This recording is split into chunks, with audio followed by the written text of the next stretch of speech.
Салям алейкум, вітаю, це проєкт «Обличчя вільного Криму». І сьогодні в мене в гостях заступник генерального директора Українського інституту Алім Алієв. Вітаю тебе, салям алейкум, Алім. Алейкум салям. Дякую, що знайшов час в своєму такому щільному графіку. Дуже приємно тебе бачити. Дякую, що запросила. Ми знаходимося зараз в Києві, і тут пройшла дводенна міжнародна конференція Crimea Global. Дуже багато говорили про деокупацію Криму, дуже багато говорили про закінчення збройної агресії. Звісно, що не оминуло тему і культурної дипломатії. Культурна дипломатія – це твоя парафія. Займаєшся цим в Українському інституті, ви багато робите проєктів, щоб популяризувати Україну за кордоном.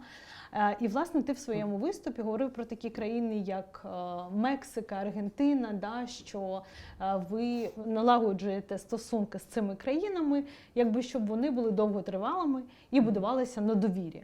Цікаво, Аліме, що ці країни знали про Україну до того, як ви активно стали з ними співпрацювати. Ти згадала про конференцію Crimea Global, і тут важливо сказати, що ця конференція, власне, в першу чергу розрахована на ті країни, на ті суспільства, на тих експертів, які живуть в країнах Азії, Африки, Латинської Америки. Бо що виходить? Що протягом всіх років незалежності ми з цими країнами практично не говорили через географічну відстань. Та? Фактично, ти думаєш, окей, де там Бразилія? Це дуже далеко, але де ця Індія або, я не знаю, Філіппіни? Це прям супердалекі країни, нам треба зосередитись тут і в нашій пісочниці бавитись. Да? Але повноштабне вторгнення показало, що нам важливо залучати підтримку і тих країн також. Але ми бачимо, що через те, що ми там системно не працювали, знання про Україну, вони не нульові, вони часто від'ємні. Тобто ці країни щось знають про нас, але часто через оптику Росії вони знали. І зараз ми йдемо в цей період, зайшли, коли ми нарешті повертаємо там свій голос і говоримо про себе самі. Тому м'яка сила, soft power, який суперважливий сьогодні, особливо в 21 столітті, в інформаційну еру, і особливо зараз, під час війни, нам дає можливість розповідати про себе і будувати довгострокові перспективні партнерства. Бо я вивів для себе дуже коротку формулу. Для чого це нам потрібно? Що таке культурна дипломатія, публічна дипломатія? Довгострокові партнерства нас призводять до побудови довіри. А довіра завжди будується достатньо непросто і не отак одразу. Да? Навіть довіра між людьми. Да? І партнерства, вони допомагають будувати цю довіру. Довіра далі конвертується в підтримку тебе, твого середовища, твоєї країни і так далі, так далі, так далі.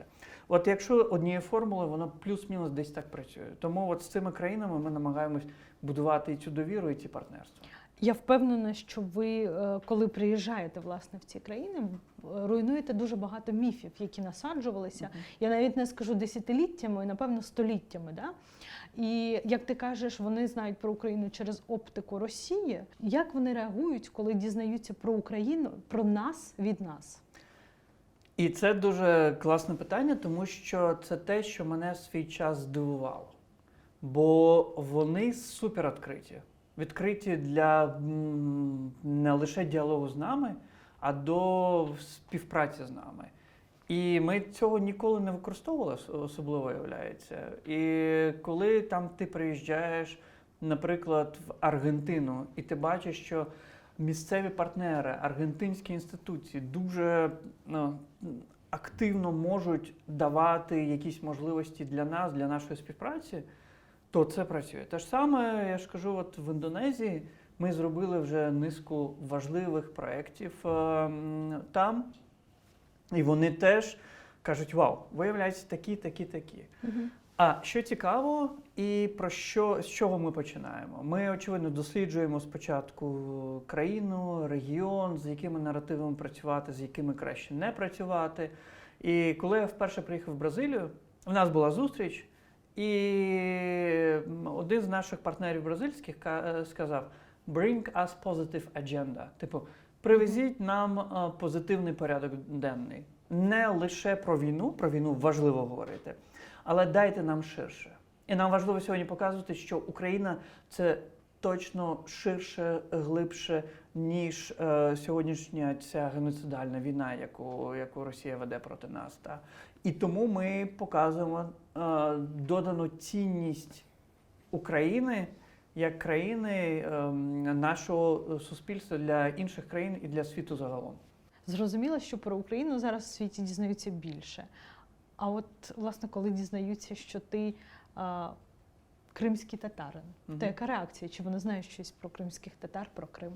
Очевидно, в будь-яку країну, в яку я не приїжджав, я не можу не піднімати тему Криму та кримських татар, і тому вона постійно звучить в дуже різний спосіб. Та? І це дуже залежить від контексту країни, в якій ти знаходишся. Індонезія, це, я думаю, кримські татари для Індонезії – це величезне відкриття. Що кримські татари, Індонезія, по-перше, це найбільша країна мусульманська в світі. І що кримські татари – це автохтонний мусульманський народ в Україні, який релігія іслам не прийшла з мігрантами в Україну, та вона тут одна з автохтонних релігій. І далі починають дізнавати, що вау, своя мова. Чому кримські татари сьогодні борються за свій півострів і чому кримські татари сьогодні абсолютно разом з українцями борються в принципі за Україну? Що це для нас означає ця війна?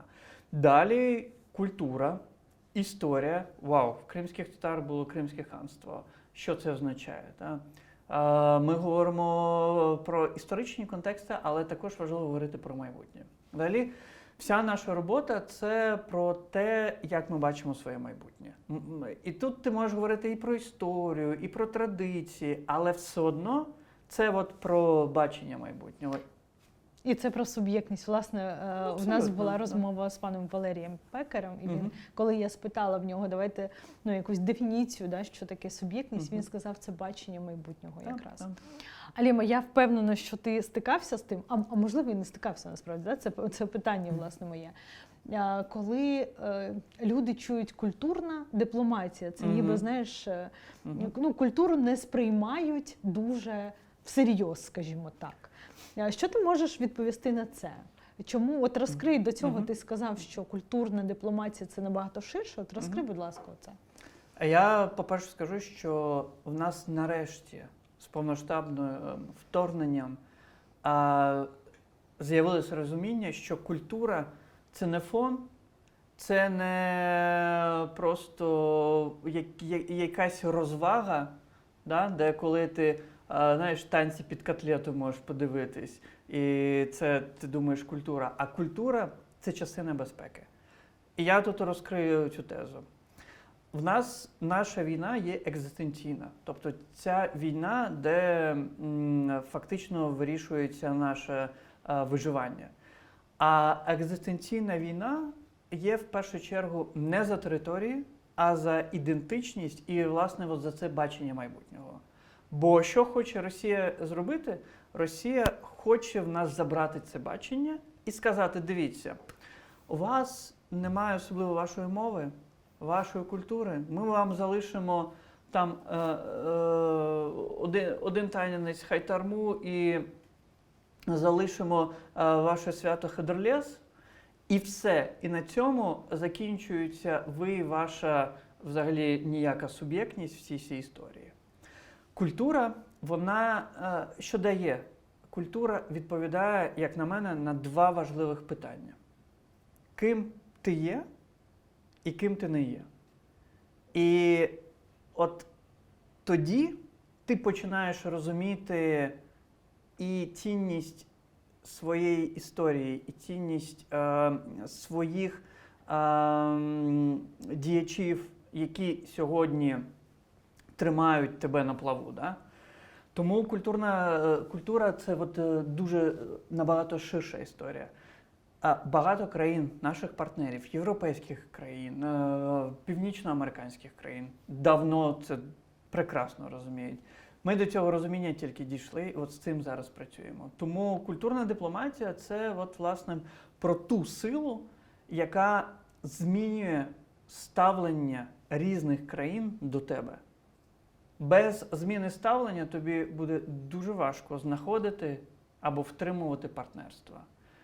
І часто культура і культурна дипломатія працює там, де не працює тверда сила, да? Де не працюють питання оборонки, де не працюють політичні прямі питання. А от таким чином ми можемо працювати з суспільством. Ну, якщо порівнювати оцей градус теплоти в 22-му і от зараз.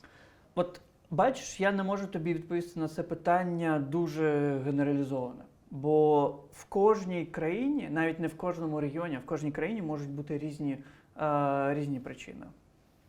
Я скажу так, що в 22-му році дуже багато через шок, стан афекту, нерозуміння дій, вони емоційно нас підтримували. А наша задача цю підтримку і цю емоцію в тому числі раціоналізувати і показати, що дивіться, Україна дає світу це. І тому сьогодні, підтримуючи Україну, ви в тому числі підтримуєте себе.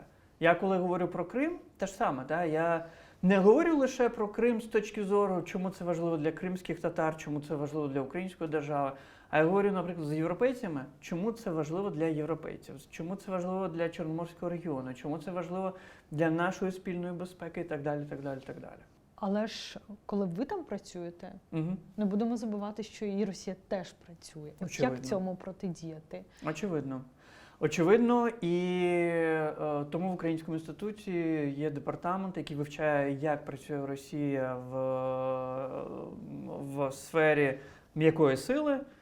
І ми нещодавно презентували в Бундестазі наше дослідження щодо так званої російської культурної дипломатії в Німеччині. Зараз ми готуємо Францію, тобто великі країни-партнерки, які знаходяться в Європі, які допомагають дуже сильно Україні. Ми показуємо, як Росія впливає на їхні внутрішні порядки денні через, в тому числі, культуру, через різні проекти. Якщо говорити про країни, ті ж самі географії Південної півкулі, Азія, Африка, Латинська Америка, то ми заходимо на найбільші фестивалі культурні, там, де немає Росії, наприклад. Ми представляємо і робимо колаборації українських митців і закордонних митців, локальних митців. Ми йдемо через комунікації, ми комунікуємо, робимо комунікаційні кампанії. І що важливо, ми йдемо в університети. Для чого ми йдемо в університети? Я це називаю деколонізація знання про Україну. В університетах, навіть там, де існувала славістика, славістичні студії, то це було переважно русистика, вони вивчали Росію. Зараз ми підсилюємо українські та кримсько-татарські студії за кордоном, щоб вони вивчали нас, щоб вони краще нас розуміли через нашу оптику. Ми говоримо, дивіться, друзі, ми відкриті. Більше того, ми вам даємо можливості вивчати Україну. І це університети формують світогляд майбутніх еліт, які будуть приймати рішення щодо твоєї країни завтра. І тому нам важливо сформувати правильний майндсет, тобто сформувати правильну візію України, не таку, яка, знаєш, завжди була підкошена через криву лінзу Росії. Що особисто я бачу? Що якщо, наприклад, в 22-му році абсолютно несприйнятним було, що якась культурна, особистість, скажімо, публічна із Росії, з культурного простору присутня в Європі або в Америці, то станом на зараз я дивлюсь, що їх так чи інакше кудись запрошують, що вони з'являються десь. Чому це трапляється? Що ми можемо тут зробити? В 22-му році, власне, і росіяни, і так звані хороші русські, яких дуже люблять деколи наші європейські партнери, вони намагались навіть не так. Наші європейські партнери завжди намагаються знайти в Росії хороших русських, з якими далі можна вибудовувати діалог. Да? Але коли ці хороші русські приїжджають на різні майданчики, вони в своєму наративі 80% проштовхують дуже правильний європейський наратив. Так. Але це, знаєш, оцей принцип бутерброда. Да? А 20% це абсолютно імперська ця шиза, да, яку вони далі просувають. Я тобі наведу приклад Кирила Серебренникова, який на Каннському кінофестивалі, це російський режисер, відомий, якого прям дуже любить Європа. Він сказав на прес-конференції, що дуже важливо, що Європа дала прихисток українським біженцям, це класно, але давайте не забувати про матерів і дружин російських військових, які гинуть сьогодні на війні. Да? Таким чином відбувається гуманізація насильника. Да? Коли він намагається поставити на один шабель злочинця і жертву, яка сьогодні потерпає від цього злочинця. І росіяни дуже часто повертаються з кількох причин, або присутні з кількох причин. Сильна історична ця любов до так званої великої російської культури, і ми пояснюємо, дивіться, велика російська культура – це імперська культура, і це абсолютно імперський наратив. А британська величезна, прекрасна культура, вона ніколи себе не називала там Great British Culture. Ніколи такого не було. Да? Або візьми французьку, або візьми італійську, або візьми наших сусідів, та візьми польську, візьми чеську. Тут ця історія про цей давній зв'язок щодо Булгакова, Пушкіна, Достоєвського і так далі. Да? Інша річ – це гроші. І тут ми маємо чесно про це говорити, що Росія величезні кошти фінансує величезними коштами цю так звану російську культурну дипломатію. Дуже часто це робиться опосередковано. Не прямо, звісно, не з Россотрудничества чи з інших російських державних фондів, а через олігархів своїх, через проксі інституції в Європі і так далі, так далі, так далі. Да? Тобто вони це роблять. Але що ми робимо? Ми говоримо з інституціями європейськими не тільки, з тисячами інституцій по світу, де пояснюємо, що за російською культурою їдуть російські танки, бо вони культуру інструменталізують і сприймають як частину просування свого руського міра. І от тоді, коли ти раціонально це пояснюєш, не емоційно, воно може працювати. Очевидно, ми працюємо разом з Міністерством закордонних справ України щодо недозволення або заборони виступів різних російських виконавців, які сьогодні підтримують Путіна і режим кремлівський на різних майданчиках по всьому світу. Якщо говорити навіть не про культурну дипломатію, да, а загалом про Україну, про те, як вона себе дає впізнати світу. Інформаційно ми програємо в цій війні, поступаємось Росії чи ні? Якщо ми йдемо і намагаємось конкурувати з Росією дуже симетрично, тобто діяти так, як вони діють, то це одразу шлях в програш. Тобто ми тут точно виграємо.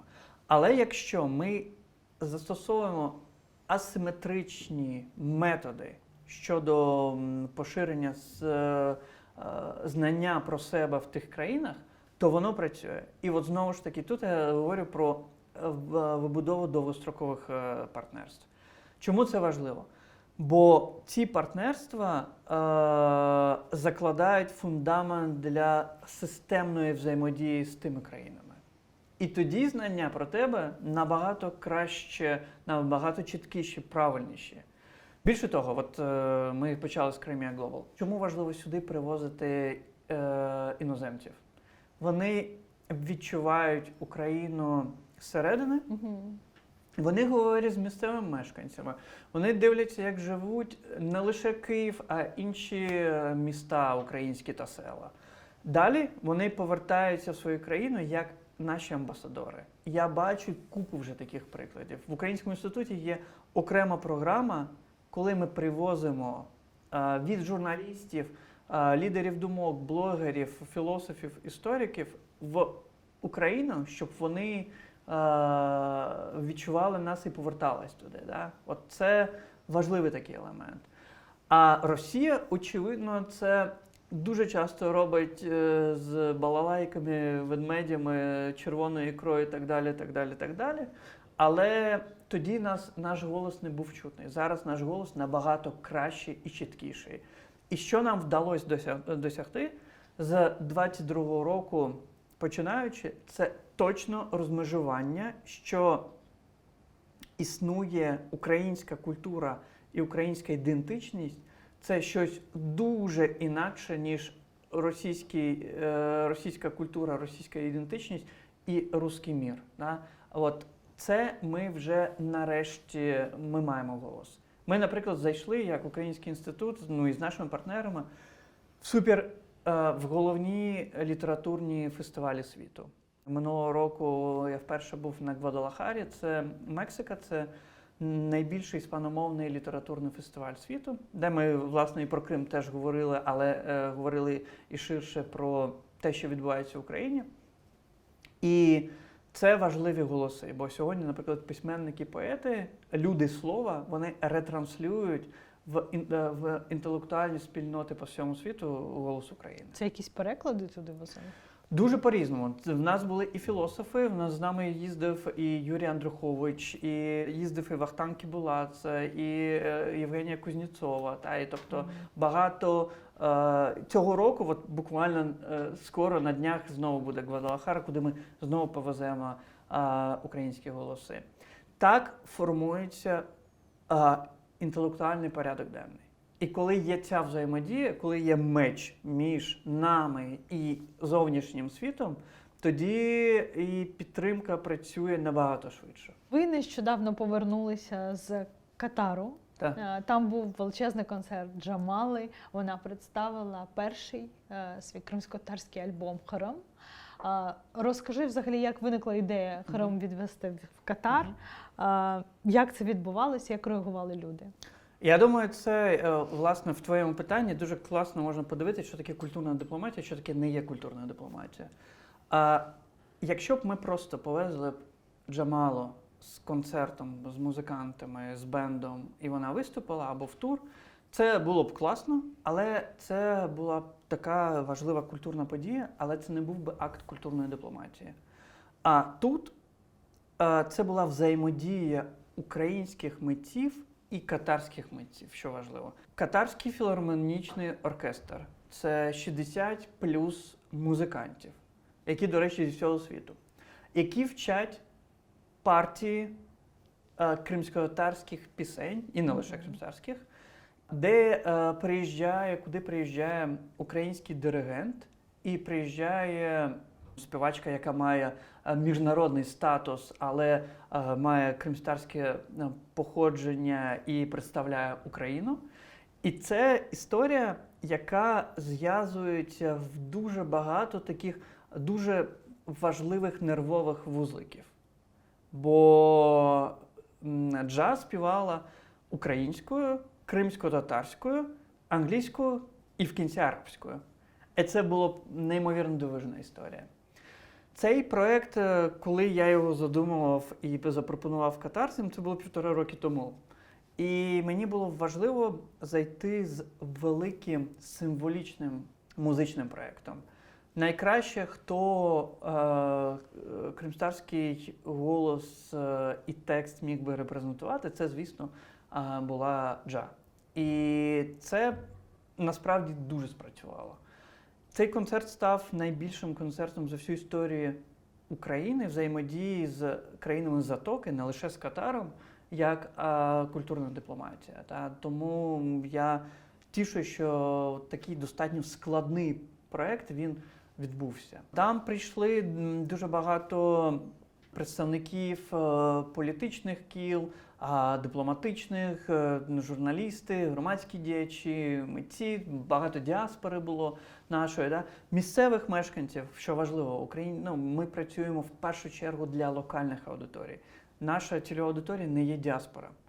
Діаспора – це вони ті, хто посилюють голоси України, і ми з ними співпрацюємо. Та? Ми, власне, з ними разом переконуємо місцевих, чому важливо підтримувати Україну.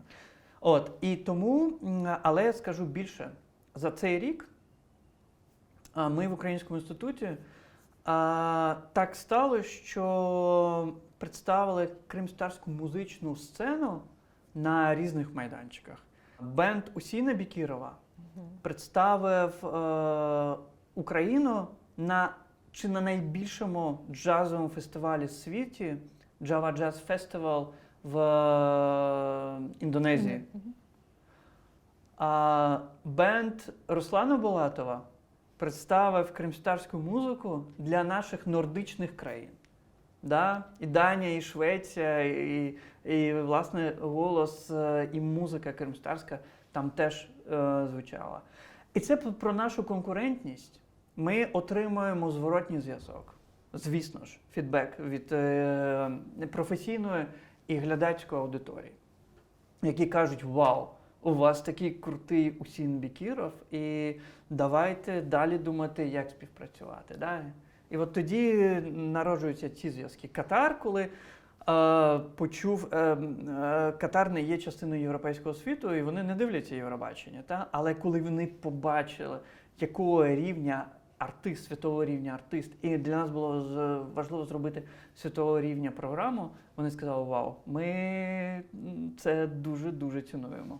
Знаєш, я чому спитала, власне, як реагують, бо ти можеш насправді не розуміти мови, ти можеш нічого не знати про цю людину, але коли звучить музика і коли ти чуєш цей голос, твоє тіло, власне, само реагує, да?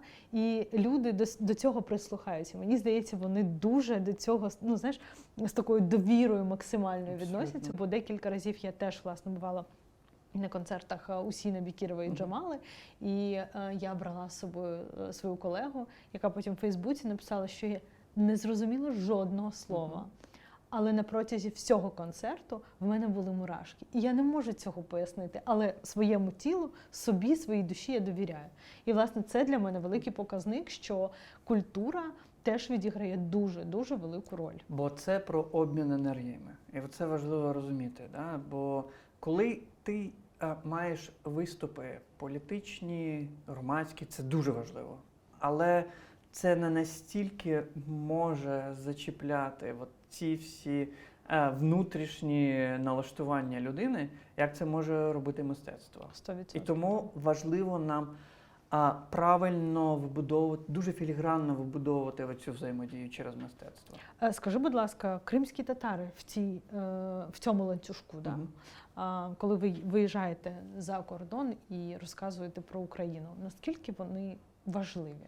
Я думаю, що кримські татари не до кінця ще усвідомлюють свою роль не лише в цій країні, а в першу чергу в цьому світі. Да? Я кажу, що кримські татари – ми народ на фронтирі. Ми народ, який сформувався на перехресті дуже різних стежок. Да? Політичних, економічних, культурних, соціальних. І тому ми можемо навіть зовнішньо бути дуже різними. Але ми, по-перше, я завжди кажу, що ми маємо розуміти, що антична історія Криму – це частина нашої історії. Да? Готи, гуни, кімерійці, кіпчаки, які населяли тоді, це частина нашої. Скіфське золото – це частина нашої спадщини. І ми маємо це нарешті зрозуміти і прийняти, бо це важливо. Бо ми не просто так, знаєте, як там був великий вибух, щось вибухнуло в Криму, і потім народились кримські татари. Ні, це є результат цього абсолютно плавильного котлу. І ми наша в чому цінність, і я зараз дуже добре навіть розумію на своєму прикладі, ми розуміємо добре контекст, наприклад, європейський, євроатлантичний, український. Ми розуміємо контекст мусульманського світу, тюркського світу, і ми можемо бути такими сенсовними перекладачами з однієї мови на іншу мову. Да? Я про сенси говорю. І це прям суперважливий елемент. Сьогодні нам потрібно навчитись не лише згадувати і говорити про свої травми. Це важливо мати історичну пам'ять, говорити про наші травми, які не лише пов'язані з геноцидом 44-го року Сюргюльдюк, про Карасер, Чорне століття 19 століття, але й говорити, чим ми насправді круті. І от для мене це завжди така задачка. Мені важливо, щоб після моїх якихось публічних промов люди не виходили лише з сумом, що все втрачено, а що розуміли, яка спільнота, який народ і яка сила присутня в цьому світі. Тому ми маємо говорити про дуже різні речі. А якби я тебе спитала, от я нічого не знаю про кримських татар. Да. Що має людина знати про кримських татар? Кримські татари. От бачиш, я трошечки підпорчений тим, що я працюю з дуже різними аудиторіями. Я розумію, якщо б ти була б філіппінка, я б тобі сказав би одне. Якщо б ти була б шведкою, я б тобі сказав би інше. Ми маємо кілька речей розуміти. Перше, національний спротив і гідність і свобода, яка є в нас, це не просто красиві слова. Це те, за що ми вміємо боротись і що ми вміємо перемагати. Да? І це і друга половина ХХ століття, національний рух кримських татар. Зараз важливий цей рух. Це те, що в нас є. А ханський період – це розквіт культури і відкритість до світу. Да? Чому ми настільки, насправді, і зараз відкриті? Я кажу, що в ханський період у нас зв'язки з Європою були набагато сильніші, ніж зараз є зв'язки зі світом в окупованому Криму. Ми маємо це дуже класно розуміти. Та? Те, що в нас є дуже конкурентна культура. В нас є хороша література. В нас є, я вважаю, що ми одні з ключових творців джазової музики в Східній Європі. І це починаючи з ансамбля Сатов в радянські часи, і як це далі починала Енвера Ізмайлова, да, як це далі починало розвиватись. І мені здається, це суперкрута історія, про яку ми можемо говорити. А якщо б ти була б філіппінкою, навіть не філіппінкою, якщо б ти була б, наприклад, малазійкою, я б говорив би про те, що ти знаєш, що кримські татари в свій час створили першу мусульманську республіку демократичну республіку у світі в 17-му році. І якщо б ти була шведкою, я сказав би, що яка давала рівні права голосу для чоловіків і жінок. Да? Тобто в нас є багато дуже речей. І я чому кажу, що ми народ на фронтирі? Що для нас важлива наша ісламська ідентичність, але для нас також важлива наші демократичні принципи. І вони не конфліктують один з одним. Хоча деколи можуть. Ти сказав про комунікацію з окупованим Кримом. Коли ти востаннє був в Криму? Я останній раз в Криму був в січні 2014 року перед окупацією Криму. Скажи, як ти вважаєш, ми присутні інформаційно? В Криму ти маєш на увазі? Чи Крим на тут? нашій батьківщині. Так, в Криму. Мені здається, що це ключове питання, яке і громадянське суспільство, і медіа, і державні інституції тут мають собі поставити. Мені здається, що набагато гірше, ніж ми мали б бути присутні на півострові. Бо в свій час те, що створювалось тут, а воно дуже згодом переорієнтувалось на тих, хто сюди виїхав. Але мені здається, це була велика помилка. Бо ми не докомуніковуємо себе для наших людей, які живуть в Криму. І я завжди кажу, що Ми, живучи тут, не маємо права, знаєш, давати поради, як треба жити в окупації, бо ми не живемо, на щастя, в окупації. Єдине, що я завжди говорю, про те, що от наші цінність гідності і от цієї свободи, да, внутрішньої, давайте ми її пронесемо крізь цю призму окупації, очевидно. Да, і всі наші дії будемо, виходячи з цих цінностей, робити. Але ми погано працюємо також з молоддю, я вважаю. Бо в нас вже діти, які виросли, вони вже в середній школі, да, які народились після окупації, вже в середній школі вчаться. Да? Це 11-12 років дітям. Можливості, які взаємодії на відстані у нас є достатньо. Ковід нас навчив. Да? Але в нас є класний онлайн-курс про історію Криму? Чи в нас є класні онлайн-курси з кримської мови, з української мови, тобто з гуманітарних знань? Да? Бо важливо, це завжди, що в радянські часи, що зараз, коли ми говоримо про битву наративів, це в першу чергу про гуманітарні знання. Да? От цих гуманітарних знань в нас є спроможність їх продукувати, але в нас зараз немає нормальної спроможності їх комунікувати. Я вважаю, що це наше домашнє завдання, яке ми маємо зробити тут. Для мене критично важливо підтримувати зв'язок з нашими людьми в Криму. Да? До повноштабного вторгнення мені була важлива присутність фізична на будь-яких кримських проєктах, які ми робимо.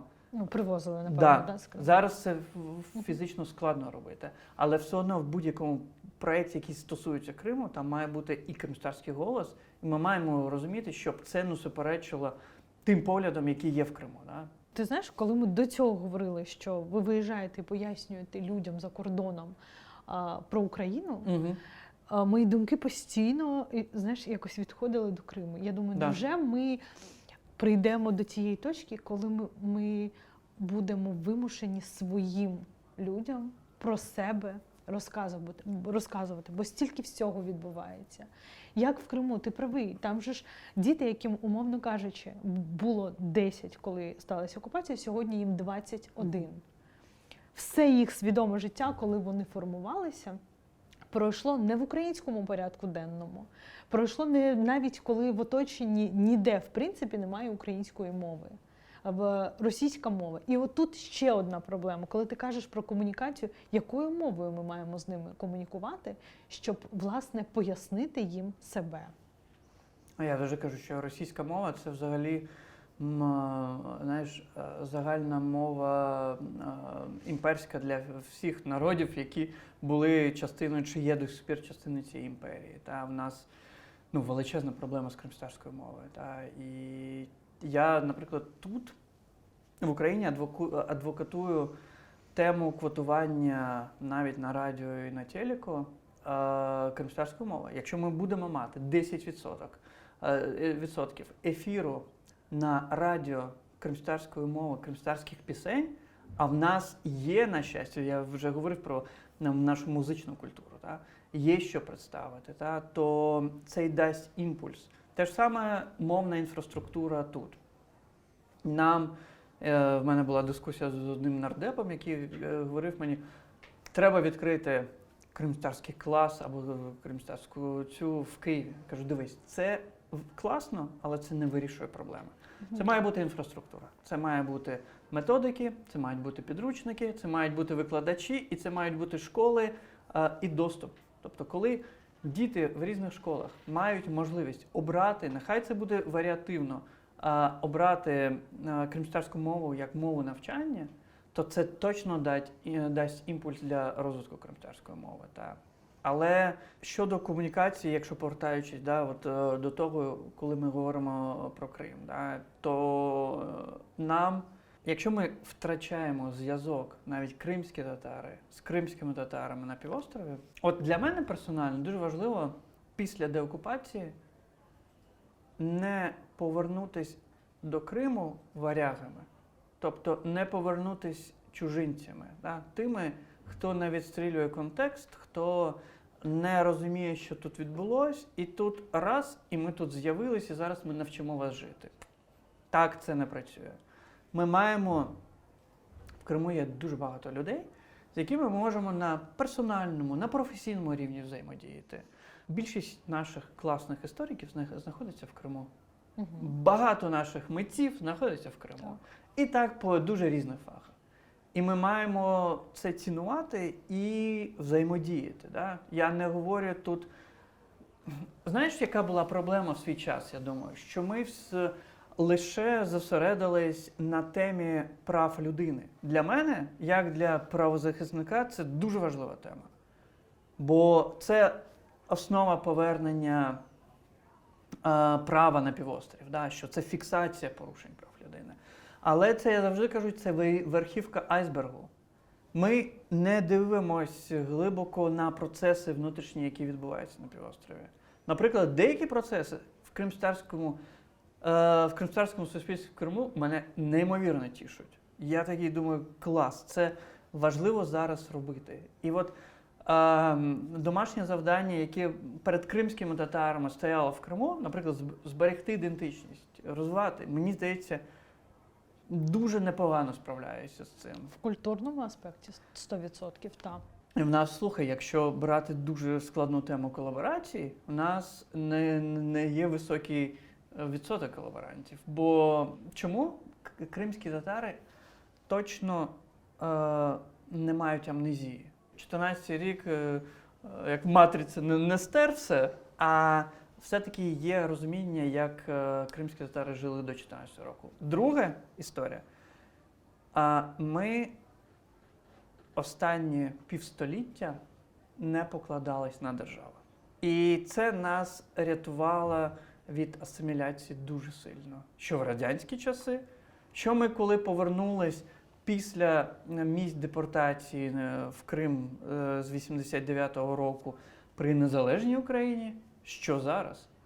І мені здається, от ми маємо посилювати, або може навіть створювати інституції культури, освіти, громадянського суспільства, да, які от, цю нашу тяглість і цю нашу внутрішній стрижень допоможуть зберегти і розвивати.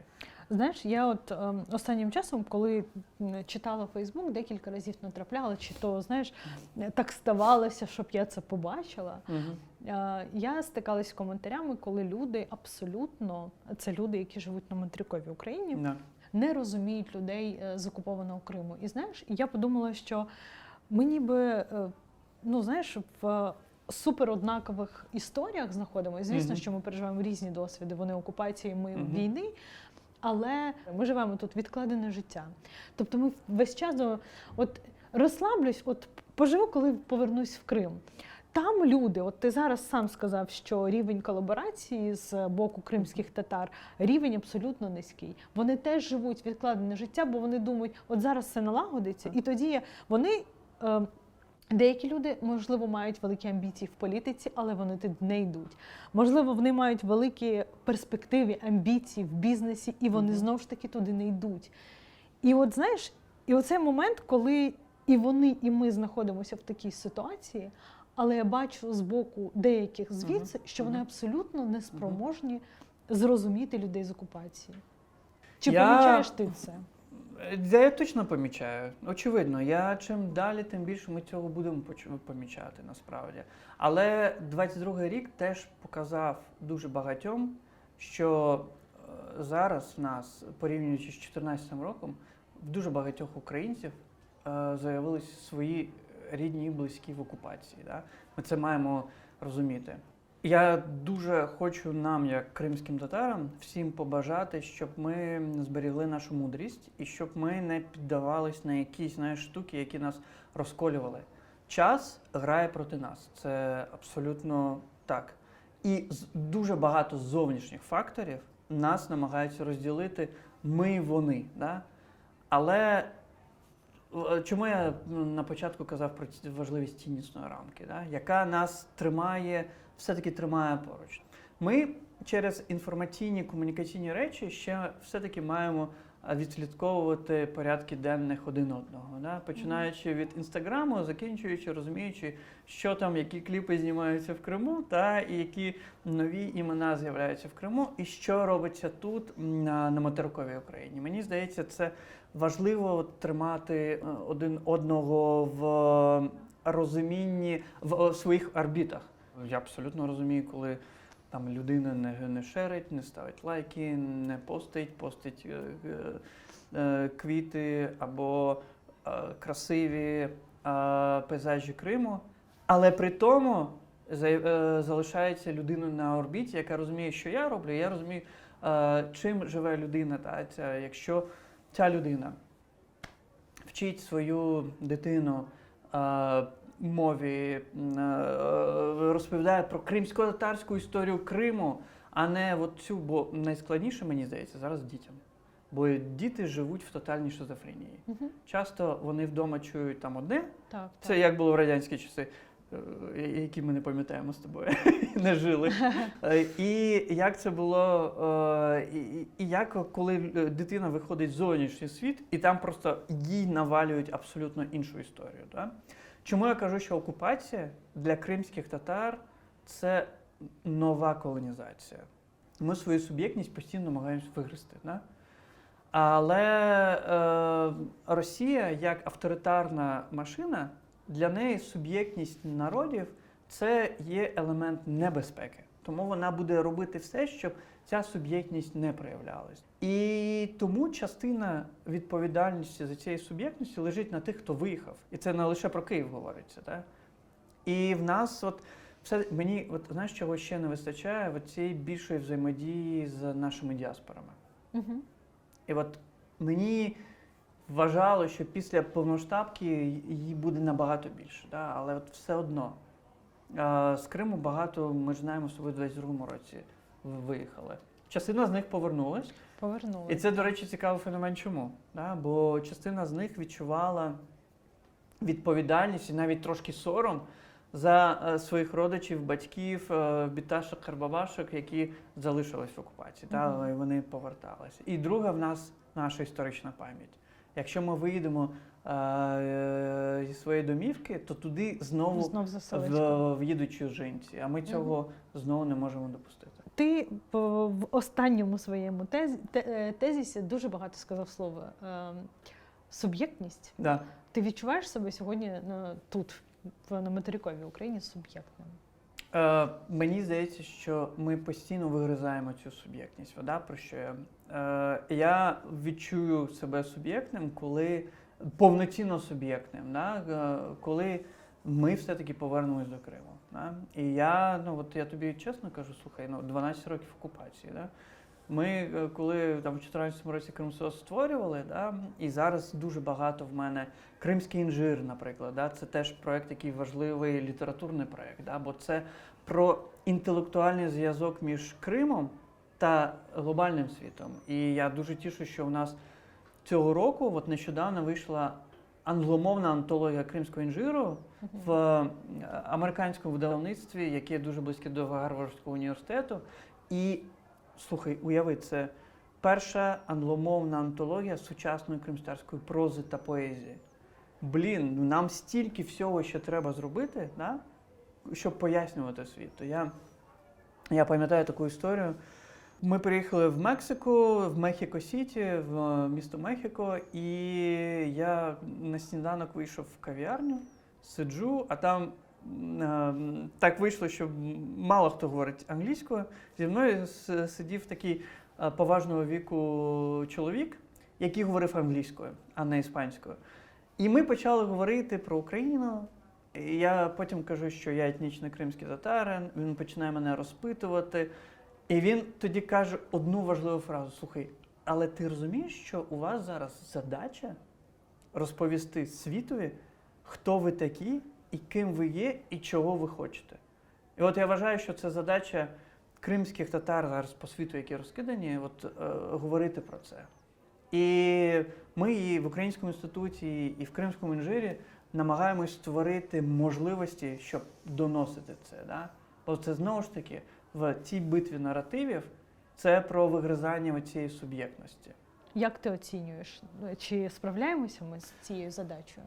Знаєш, деколи так, деколи не дуже, деколи ми себе дуже любимо жаліти, деколи ми любимо казати, ой, та в нас нічого не вийде, да, і оці упаднічі настрої, знаєш, в нас бувають, та? Але Так, як і у всіх, я думаю. і це нормально, Да, абсолютно, це нормальна історія. Але я дуже хочу, щоб ми були більше тими, хто дає світу, ніж жертвами, які очікують щось постійно від світу. Коли ти сидиш і очікуєш щось від світу, це ти точно не суб'єкт. І ти на столі прийняття рішень, а не за столом. Я от хочу, щоб от кримські татари завжди були за столом прийняття рішень, як мінімум, щодо Криму. Тим паче, що нам є що дати світу. Звісно. Чи є у кримських татар стратегія і бачення свого майбутнього? Мені здається, що в нас точно є бачення Криму як національно-територіальної автономії кримських татар. Да? Тобто ми маємо нарешті бути повноцінними хазяїнами своєї землі. Да? І що от мене драйвить, коли в мене, знаєш, руки опускаються, це я уявляю Крим після деокупації, що в нас стільки багато складної, але важливої роботи там буде. Да? І тому ми, може, цю стратегію нормально не вербалізували, окрім там автономії та і того, що ми маємо бути.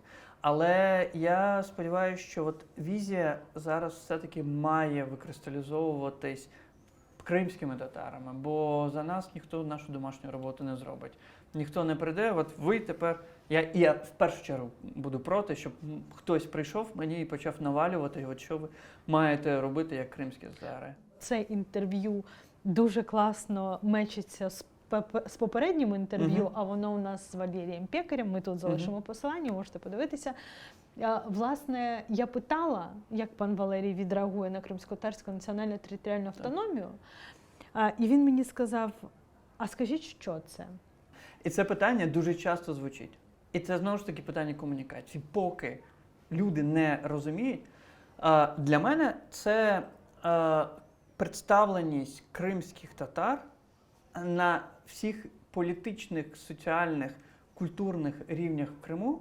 Це можливість брати відповідальність за півострів, і це фактично розвиток народу як абсолютно суб'єктної одиниці, да, на півострові. Не те, що нам, знаєш, постійно нам намагались нас гетоїзувати і сказати, от ми вам залишимо оце, от ви бавтесь свої пісочні, все, а ми, великі дяді і тьоті, будемо приймати рішення щодо Криму.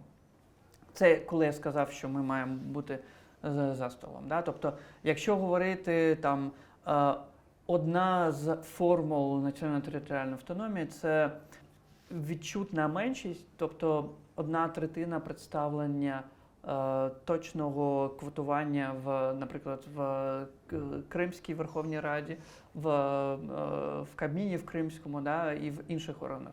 Це мова, не яка, ти пам'ятаєш, навіть до окупації кримська мова була теж офіційною мовою, але чи вона використовувалась як мова в документообігу, в публічних інституціях? Ні. І от це не тільки про форму, це в першу чергу для мене сенси, щоб це працювало. Чи ти вважаєш, що це може бути нашою національною ідеєю? І давай будемо спиратися на твої особисті теплі зв'язки з Кримом, да? На зв'язки твої з твоїми там товаришами, друзями. Чи може це нас об'єднувати? Чи це спільна наша ідея? Я думаю, абсолютно. Абсолютно. Абсолютно. Це має нас об'єднувати, і ми маємо перестати боятись, або отак, знаєш, міжуватись і про це говорити. Да? Ми маємо про це абсолютно чітко і конкретно говорити, бо інакше знову ми опинимось в такій ситуації, що Крим через якийсь час, як авторитарна держава, Росія, да, захоче його прибрати, або не Росія. До цього ти сказав, от я уявляю собі деокупацію Криму І от ми приїдемо, буде дуже багато задач, Мгм. будемо дуже багато працювати. І, власне, тут і прослідковуєш це сам ти. Дуже багато працювати. А давай тепер в більш таку, не знаю, емоційну площину перейдемо. Мгм. Чи колись ти уявляв собі той день, коли ти, власне, заїжджаєш в Крим? От який він цей день? Та, звісно, уявляв. Ну, тобто, це тоді, коли тебе зустрічають Сєвєродонецьком, да, твої друзі, коли я приїжджаю до батьків, коли наші сусіди, родичі, друзі збираються за великим столом, коли там баба з Анашкою щось там суетяться на вулиці, щось готують в казані. Да, і тобто потім ми їдемо до моря, та, і от друзі мене викрадають, везуть до моря, да, і ми там говоримо. Це багато сміху, багато сліз. Це коли ти йдеш і на могили твоїх біташок, карбабашок, да, МДшок, даїшок та і тізешок. І це в тому числі це і про пам'ять, але це в першу чергу про майбутнє. От це я хочу, щоб ми точно це усвідомлювали, да? Бо я не бачу, на жаль, я не бачу майбутнє для кримських татар в авторитарній країні, яка перерізає тобі кисень щодо твоєї суб'єктності, твого буття. Да? Тому, очевидно, да, я хочу в Гурзуф трошечки, я хочу нарешті, от знаєш, як в нас було? Ой, типу, ми завжди зможемо піти там, піднятися на Чатардах, або це. Я от хочу трошечки більше ногами обходити Крим. Да? Я в свій час побував на мисі Казантип, да? І це для мене таке відкриття було, що вау, Крим ще й такий був. Да? У нас ж дуже різний Крим, як дуже різні кримські татари. І це, власне, про повернення частини себе собі. Я от так би назвав би, да, оцей процес. Я завжди кажу, що наш Крим тече по венах. Да. От ти, де б ти не був би, ти не можеш бути 100% щасливим, якщо ти фізично не маєш цього доступу до Криму. Коли моя бабуся дивилася на Генуезьку фортецю, і знаєш, у неї так виступали сльози, і я їй кажу, ну кота, ну нічого не наглайся, ну чому ти плачеш? А вона каже, вона не любила, знаєш, оце я маленька дитина, звісно, що вона не хотіла мені розказувати всю цю біль депортації. А вона каже, це цінно бути тут, народитися тут. Мені завжди батьки говорили, що мені пощастило, що це неймовірно, прекрасно, що ти народилася вдома, що ти кримська татарка, яка народилася вдома. Бо ще рік-два, і я могла народитися десь в як я в Ваті. Узбекистані, да. Ну, так. Да. І ти знаєш, і я дивилася тоді і не могла зрозуміти, власне, а чого плакати? Ну, красиво? Ну так, красиво. Ну, слухай, Генуезька фортеця. Зараз, коли я дивлюсь в Інстаграмі чиїсь фотки і бачу цю Генуезьку фортецю, мене прям розриває зсередини.